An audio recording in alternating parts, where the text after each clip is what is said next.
I hate this. Pakistan India इनके लोगों का आपस में मिलना, इस क्रिकेट को चलते रहना, ये बहुत ज़रूरी है। कैमरा पर बोल सकते हो, अच्छी बात है। मुझे तो कोई फ़र्क नहीं पड़ता। आप बिस्मिल्लाह करें। यूवी की cricket diary only on radio city. ये है यूवी की cricket diary on radio city and मेरे साथ हैं पाकिस्तान की जर्सी नंबर 8। मैं आपको प्रोफेसर कहूँ या मैं आपको मोहम्मद हफीज़ ही कह दूँ? मोहम्मद हफीज़, ठीक है। मोहम्मद हफीज़ मोहम्मद हफीज़ साहब मेरे साथ हैं। ये कहानी भी बता दो ज़रा आपको, इससे पहले हम आपसे बातचीत शुरू करें। प्रोफेसर नाम कहाँ से पड़ा? अभी तो आपने वापस एजुकेशन के लिए इनरोल कर लिया है। नहीं, देखें, ये कोई एजुकेशनल पार्ट की वजह से तो ये नाम नहीं मिला। ये ड्रेसिंग रूम से बात चली, क्योंकि मैं क्रिकेट के लेके काफ़ी डिटेल में डिस्कशन करता था, समझने की कोशिश करता था, सीखने की कोशिश करता था। तो वो हमारे ड्रेसिंग रूम से ये बात बाहर निकली, किसी ने बाहर ये बात की कि हफीज़ को प्रोफेसर के तौर पर हम देखते हैं या ये बात इन डिटेल करता है। फिर वो बात रमीज़ भाई के पास गई एज ए कमेंटेटर। रमीज़ भाई ने उसको ऑन एयर कह दिया। फिर फैंस तक गई तो फैंस ने बहुत पसंद किया। पर किसने नाम दिया आपको ड्रेसिंग रूम से? ड्रेसिंग रूम में हमारे कुछ साथी जिनको लगता था कि मैं इस तरीके से बात करता हूँ, तो ये एक इससे भी पीछे एक स्टोरी है, लेकिन ये स्टार्ट हुई ड्रेसिंग रूम से। वहाँ से गई कमेंट्री बॉक्स में रमीज़ भाई ने इसको ऑन एयर कर दिया।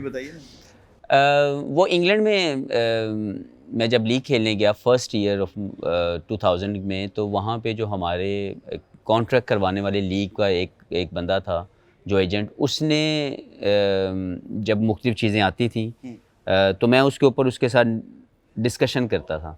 तो उसने मुझे कहा कि यार ये सारे लड़के तो कोई नहीं बोलते, तू बड़ा प्रोफेसर बना हुआ है। तो वहाँ से वो बात वो चली और चलते चलते जब मैं क्रिकेटिंग अपना मेरा कैरियर स्टार्ट हुआ तो वो हर ड्रेसिंग रूम में जाती थी, लेकिन जब मैं पाकिस्तान ड्रेसिंग रूम में पहुँचा तो ये वहाँ पहुँची। तो वहाँ से ये बात जो है वो मुख्तलिफ लोगों ने, दोस्तों ने, भाइयों ने मिल के बात मजाक में बाहर की। फिर चलते चलते पूरी दुनिया को पता लग गया and I am happy with this, there is nothing wrong. Hafeez भाई, मैं आपकी पहले बॉलिंग पे बात करूँ या बैटिंग पे बात करूँ, क्या फेवरेट क्या आपका?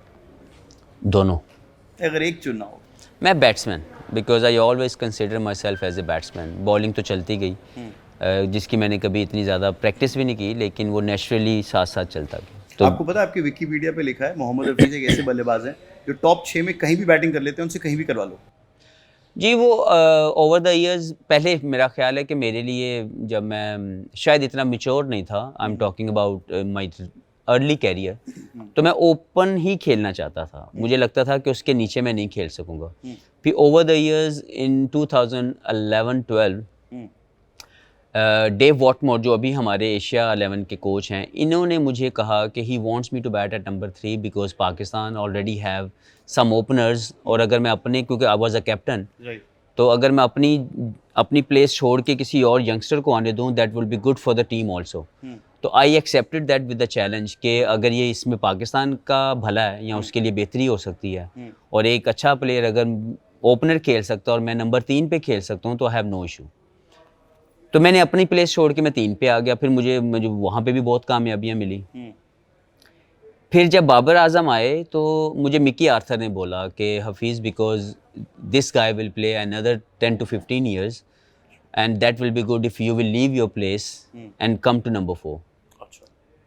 तो क्योंकि उसमें भी एक पाकिस्तान का, क्योंकि हम जो भी, मैंने जो भी किया है, मैंने अपने मुल्क के नाम को या उसके लिए ही करने की कोशिश की है। तो अपनी सेल्फलेस अप्रोच को हमेशा मैंने जो है वो ऑन रखा।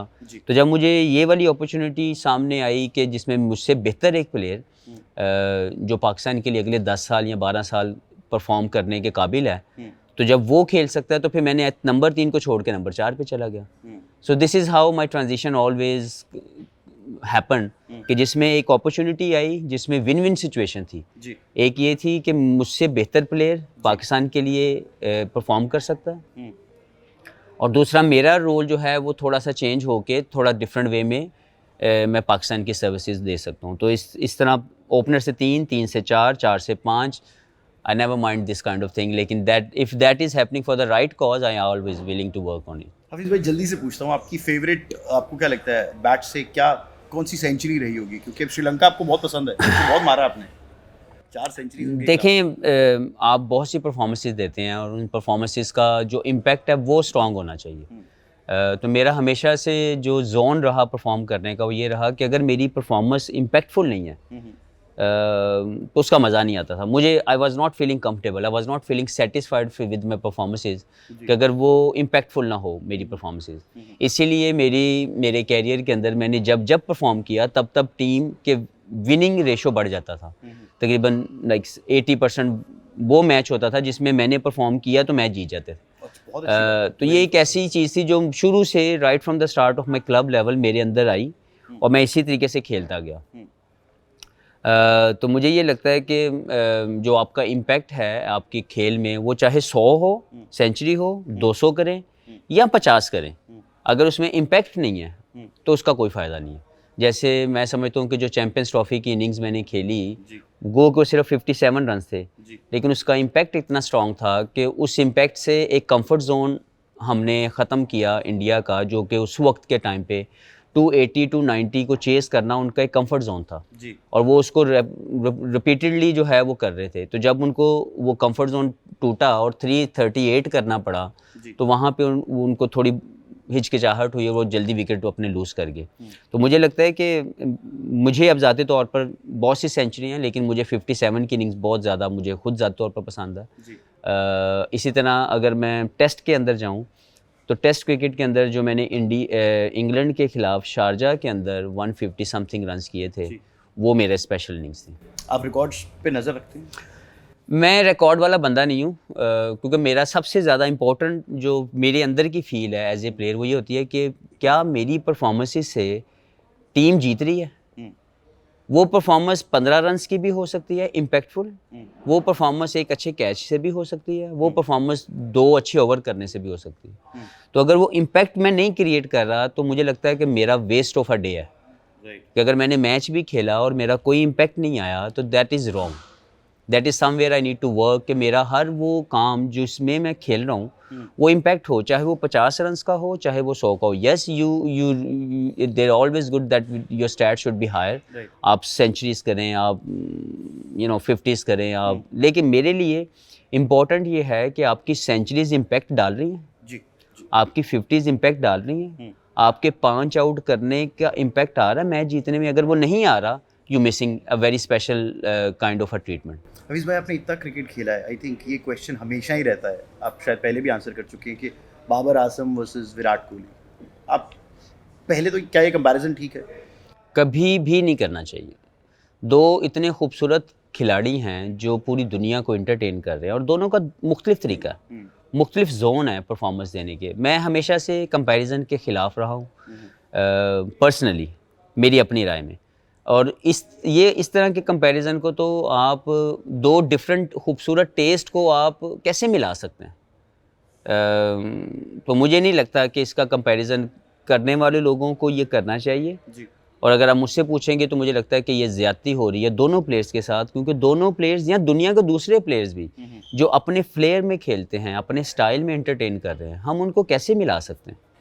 हफीज़ भाई, क्योंकि हम इंडिया से हैं, एक नाम हमारे यहाँ पर बहुत रेजोनेट करता है जो हमें लगता है कि पूरे वर्ल्ड के हर क्रिकेटर पे इम्पैक्ट डालता है, वो है महेंद्र सिंह धोनी का। आपने उनके टैक्टिक्स देखे होंगे, उनके खिलाफ आप खेले भी हो, बेशक सब कॉन्टिनेंट के बाहर ज़्यादा खेले हो, वर्ल्ड कप मैचेस में खेले हो, ICC टूर्नामेंट्स में खेले हो, क्या रीड करते हो आप? कैसे डिफरेंट है वो वर्ल्ड के किसी और कप्तान के अगर मुकाबले में इस दौर में खासकर?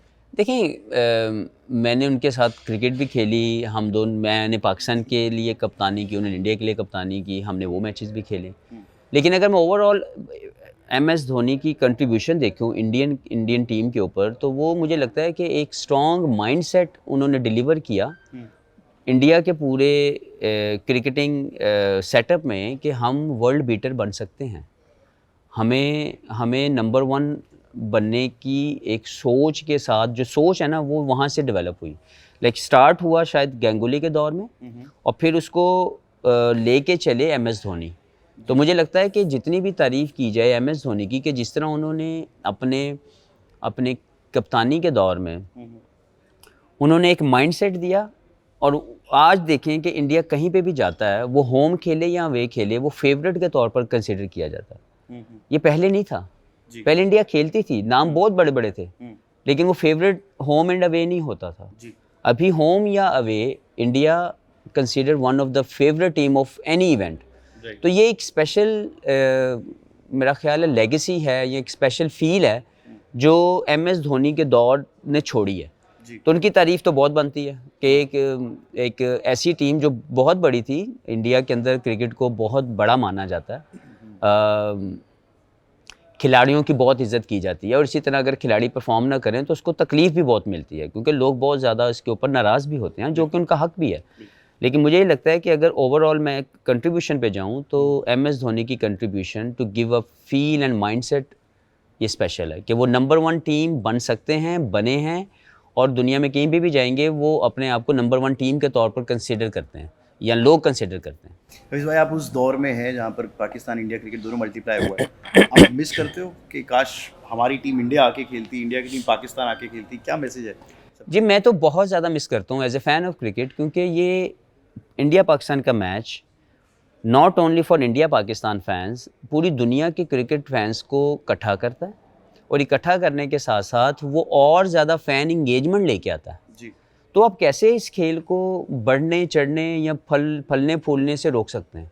तो मुझे ये लगता है कि इंडिया पाकिस्तान के मैच को रोकना, बायलैटरल सीरीज़ का ना होना, दो खूबसूरत मुल्क जो क्रिकेट के बहुत बड़े सतून हैं, बहुत बड़े पिलर्स हैं, उनको आपस में ना खेलने की इजाज़त देना, चाहे वो पॉलिटिकल स्टांस है, चाहे कोई भी अदर रीज़न है, वो नहीं होना चाहिए। तो मैं तो as a fan of cricket यही गुजारिश करूँगा उन तमाम लोगों से जो इसके अंदर रुकावट पैदा करते हैं कि वो अपने ज़ाती मफादात के लिए इस खूबसूरत खेल को मत रोकें, और इंडिया पाकिस्तान की जो मैच की एंटरटेनमेंट है वो इतनी मैसिव और इतनी हाई मैग्नीट्यूड है उसका कि आप उसको क्यों रोक रहे हैं? तो इसका नुकसान अल्टीमेट क्रिकेट का तो मुझे ये लगता है कि इसको नहीं रोकना चाहिए, और इसको कराने के लिए अपनी आवाज़ बुलंद करनी चाहिए, चाहे आप किसी भी स्टेज पे बैठे हुए हैं, किसी भी रोल में मौजूद हैं। इंडिया पाकिस्तान के मैच को करवाने की आपको एक पॉजिटिव कोशिश करनी चाहिए। हफीज़ भाई, वर्ल्ड कप इस साल 4 टीम अगर मैं आपको बोलूँ पिक करें आप, 4 टीमें सेमीफाइनल में पहुंचेंगी, क्या लगता है? देखिए, बड़ा मुश्किल है किसी भी टीम को वर्ल्ड कप से बाहर लाइक इसको राइट ऑफ करना, या किसी को हाई लेवल पे टैग कर देना कि ये तो फेवरेट्स हैं, क्योंकि one day cricket, white ball cricket में तमाम टीम्स बड़ी तैयारी के साथ आती हैं। यस, कंडीशंस आपको एक एक्स्ट्रा एज देती है, आपको एक परफॉर्मेंस करने की जो जोन है वो आपका थोड़ा बढ़ जाता है। जब आप एशिया में खेलते हैं तो एशियन टीम थोड़ी सी ज़्यादा बेहतर नज़र आ रही होती हैं। मुझे लगता है कि India will be one of the favourite, क्योंकि वो दे प्लेइंग इन इंडिया। एक चीज़ उनको मुझे लगता है कि एक ज़रूर तकलीफ़ पहुंचा सकती है कि रीसेंट पास्ट में ICC इवेंट में इंडिया अच्छा नहीं खेला। इंडिया नॉकआउट स्टेज पे बुरी परफॉर्मेंसेस दी हैं। अब ये नहीं कि वो हारा है, बुरी परफॉर्मेंसेस दी हैं। तो मुझे लगता है कि ये एक ऐसी चीज़ है जिसको ज़रूर इंडिया की फेवरेट होने में एक रुकावट है कि जब वो ICC इवेंट खेल रहा है तो वो अच्छा नहीं खेल रहा और वो नहीं जीत रहा। तो ये एक चीज़ है जिसको मुझे लगता है कि उनको ज़रूर मेंटली तौर पर अपने आप को स्ट्रॉन्ग करना है। Otherwise playing in India, having all the ingredients with them, मुझे लगता है कि India would be one of the favourite. Team आप इंडिया रखते हैं, बाकी नहीं, एक इंडिया है, दूसरी मुझे लगता है कि Pakistan would be the second team. उसकी वजह सिर्फ ये है कि पाकिस्तान के पास जो कॉम्बिनेशन है वो बहुत स्ट्रॉन्ग है, और कंडीशंस जहाँ पे जाके खेलने हैं वहाँ पे जाके और ज़्यादा फिर इनको फ़ायदा मिलता है। तीसरी चीज़ मैं समझता हूँ कि आप किसी भी टाइम पे, किसी भी लम्हे आप ऑस्ट्रेलिया को राइट ऑफ नहीं कर सकते। वो एक ऐसी टीम है जिसने दुनिया के हर कोने में जाके, हर एक जगह पे जाके परफॉर्म करके टूर्नामेंट्स जीते हैं हाईएस्ट लेवल के, ICC लेवल के। तो तीसरी टीम तो फॉर श्योर ऑस्ट्रेलिया होगी। अगर चौथी टीम मैं देखूं तो जो इंग्लैंड इस वक्त माइंडसेट है उनका, वो इतना स्ट्रॉन्ग और इतना ज़्यादा अग्रेसिव है कि उनके लिए कंडीशंस मैटर नहीं करती। तो मुझे लगता है कि चौथी टीम अगर मैं लूँगा तो मैं इंग्लैंड लूँगा। तो इंग्लैंड, ऑस्ट्रेलिया, इंडिया और पाकिस्तान। हफीज़ भाई, आप इतना कम क्यों मुस्कुराते हैं? नहीं, मैं बहुत सोच के क्यों मुस्कुराते हैं? मैं पूरा टाइम ये ऑब्जर्व कर, क्या चीज़ है जो आपको, जिससे आपको हंसी आती है, क्या है? नहीं, मैं बहुत जॉली और बहुत इंजॉय करने वाला शख्स हूँ with even in the field भी। फील्ड ऑब्वियसली देखिए आपका काम है, आप लोग आपकी परफॉर्मेंसेस को देखना चाहते हैं, तो वो एक थोड़ा सा कंसंट्रेशन लेवल हाई रहने वाला मामला रहता है। लेकिन other than that I am very very relax person, very chill, very easy. आपको मेरी ड्रेसिंग से भी पता लग रहा होगा कि मैं कोई फॉर्मल रहने वाला बंदा नहीं हूँ। जी। तो इसी तरह रहता हूँ। मैं 4 नाम बस जल्दी से दूंगा, ये आखिरी सवाल है। आप लोग अगर एक ऑल्टरनेट प्रोफेशन चुनते, अगर ये क्रिकेटर ना होते तो इनकी पर्सनैलिटी पे बेस्ड आपको क्या लगता है ये क्या अच्छा। कर रहे होते? उन साथियों के लिए मैंने चुनना। हाँ जी, फॉर एग्जाम्पल विराट कोहली अगर क्रिकेटर ना होते तो जैसा वो है, उनका बर्ताव है, जैसा नेचर है, क्या प्रोफेशन में होता? यार देखें, विराट कोहली हमेशा अपने आप को एक्सप्रेस करते हैं, हमेशा अपने आप को इंजॉय करते हैं। तो मुझे लगता है वो शोबिस फील्ड के साथ मुंसलिक हो सकते थे। और कहीं ना कहीं बॉलीवुड में आपके सबसे Yeah. ठीक है। महेंद्र सिंह धोनी बहुत ही काम, बहुत ही ज़्यादा सेटल्ड किस्म का बंदा, थिंकर। मुझे उनकी एजुकेशनल पार्ट का तो नहीं पता कि वो कितना ज़्यादा पढ़े हुए हैं या उनकी क्या इंटरेस्ट था, लेकिन वो एक सोसाइटी का एक किसी भी एक रिस्पॉन्सिबल सिटीज़न के तौर पर अपनी ज़िंदगी गुजारने वाला बंदा है। तो मुझे लगता है कि वो किसी भी रोल में अपने आप को फिट कर सकता है। हार्दिक पांड्या वो तो डीजे बनेगा, है ना? ठीक है। क्रिस गेल की देखें वो जो हार्दिक को मैंने जितना भी देखा है कि वो हार और जीत उसको मैटर नहीं करती। अच्छा। बहुत कंपेटिटिव है, लेकिन उसकी ज़िंदगी की इंजॉयमेंट फैक्टर उसके अंदर बहुत इन्वॉल्व है। वो जब भी मिलता है बड़ी इज़्ज़त से मिलता है, बड़े प्यार से मिलता है और खुश रहता है। तो मुझे लगता है कि वो डीजे काइंड ऑफ जो रोल जो है ना वो उसको मिलना चाहिए, जिस तरह कि उसका जोन जो है ना परफॉर्मेंस का, उसकी लाइफ का, वो उसको सूट करता है। बाबर आजम के लिए चुनिए कुछ। बाबर आजम मुझे लगता है कि अपने फैमिली को लेके बहुत ज़्यादा स्ट्रॉन्ग फीलिंग है उसकी, क्योंकि उसने ज़िंदगी के बहुत मुश्किल हालात देखे हुए हैं अपने फैमिली के साथ। तो मुझे लगता है वो एक हार्ड वर्कर होता और किसी भी फील्ड में वो जाता, वो उसमें ग्रो करने की उसकी सलाहियत होती है। और अगर हफीज़ साहब क्रिकेटर ना होते तो क्या? यार मैं अगर क्रिकेटर मैं ना होता तो मुझे लगता है कि मैं फिर भी क्रिकेटर ही होता, क्योंकि मेरी ज़िंदगी में कोई दूसरी ऑप्शन आई नहीं। प्रोफेसर? नहीं क्रिकेट सिखा रहे नहीं, हो क्या? मैं पढ़ रहा होता फॉर श्योर, क्योंकि मैंने अपनी एजुकेशनल साइड मैंने सेक्रीफाइस की थी जब मैंने क्रिकेट खेलना शुरू किया।